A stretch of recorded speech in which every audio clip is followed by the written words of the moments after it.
Welcome back, everyone. In this video, we get to reflect on Western ignorance and incompetence about all things Islam. Writing for World, Ayman Ibrahim says, after the chaotic withdrawal from Afghanistan, the Biden administration just keeps the bad decisions coming. Of course, he's referring to the withdrawal that looked nothing like the chaotic withdrawal from Vietnam in the 70s.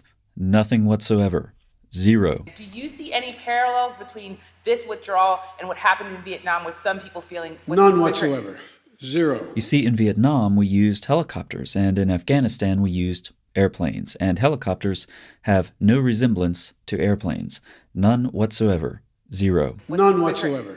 Zero. I should also mention another difference between Vietnam and Afghanistan, namely that the Biden administration used terrorists to help with airport security, and somehow a couple of bombs evaded the Taliban's strict security checks and killed 95 Afghans and 13 U.S. soldiers. Lesson for the Biden administration: you can't trust the Taliban for security, no matter how good their advertisements are. Wait right there, don't change this video. Nobody likes paid ads, but you need this one. What do you think of when you hear Taliban? Terrorism? Suicide bombers, AK-47s, full-grown men marrying little girls, taking women out of schools and stuffing them into sacks? Then you need to change the way that you think about the Taliban. From now on, when you think Taliban, think safety, satisfaction, security. In fact, the word Taliban means security. No, it doesn't. They're just stupid Americans. They won't know.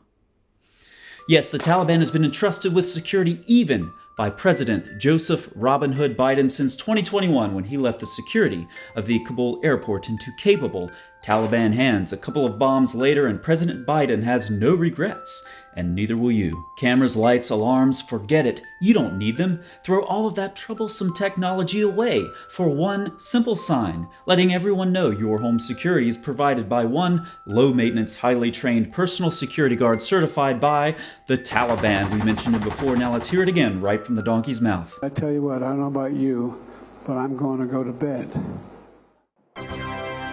I couldn't have said it better myself, and you'll go to bed too and sleep soundly with the Taliban. Call 1-666-TALIBAN means security and tell them Muhammad sent you. Again, call 1-666-TALIBAN means security and use discount code Trust Us With Your Daughters to get 3, that's right, 3 free babysitting sessions included with your first month's contract. Stop waiting and call now. After all, if you can't trust the Taliban, who can you trust?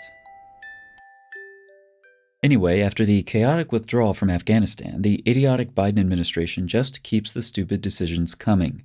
What is it this time? In a dangerous and consequential move, President Biden agreed to release 5 Iranian nationals detained in the United States in return for the freedom of 5 Americans imprisoned unjustly in Iran. At the surface level, I don't see an issue trading 5 imprisoned Americans for 5 Iranian nationals, setting aside the fact that some of the Iranians have charges relating to terrorism. But it gets worse. I'm so surprised. In addition to the swapping, the deal lifts a freeze on $6 billion in Iranian funds.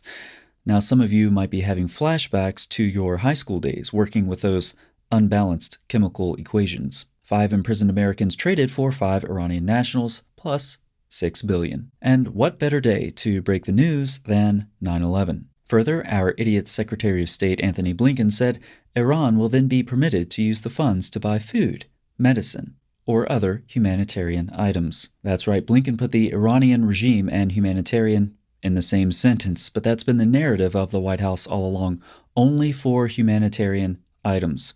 Let's hear it from another horse's mouth. Here's the perpetually constipated John Kirby. Somebody get this guy some laxatives. It's all designed for food, medicine, medical equipment for the Iranian people. So there you have it, humanitarian purposes only. But Iran's president responded sharply and quickly, insisting that Iran will spend the billions, quote, wherever we need it. This money belongs to the Islamic Republic of Iran, and naturally we will decide, the Islamic Republic of Iran will decide to spend it wherever we need it. So who should the world believe on this one, Iran or the U.S.? I'm going with believing Iran in no small part because the world is well aware of their recent humanitarian efforts. We've seen some of these with our own protesters, including women who they beat publicly on the street, and some of them, like Mahsa Amini, to death. But if you fear rebellion, beat them, right, Muslims? That's the word of Allah and his messenger. Ibrahim continues, undoubtedly hostage negotiations are complicated, and understandably, some compromise is always expected.